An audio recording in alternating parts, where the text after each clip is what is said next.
Prefer to use your own ground coffee in the Ninja Espresso? You can, and it tastes great. Here's how to load it, what grind to use, and how to avoid a mess. Step 1. Use the ground coffee basket, not the pod holder. Swap out the pod holder for the dedicated ground coffee filter basket. Make sure it clicks firmly into place. Step 2. Use the right amount of coffee. 1 scoop for a single shot, 2 for a double. Avoid overfilling. Stop just below the top edge and level it off. Step 3. Use the right grind. Choose a medium fine espresso grind, not powdery, but finer than drip coffee. Too coarse will taste weak. Too fine may clog and overflow. Step 4. Tamp gently, optional. A light tamp helps even out the coffee bed. Don't press too hard, that can cause blockages or slow brewing. Step 5. Clean immediately after brewing. Rinse the basket and wipe the brew head.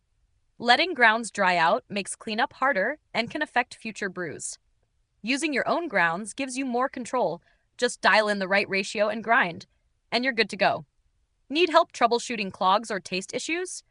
Support link is in the description.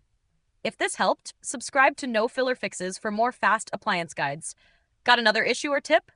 Drop it in the comments. We might feature it next. Thanks for watching, and happy brewing!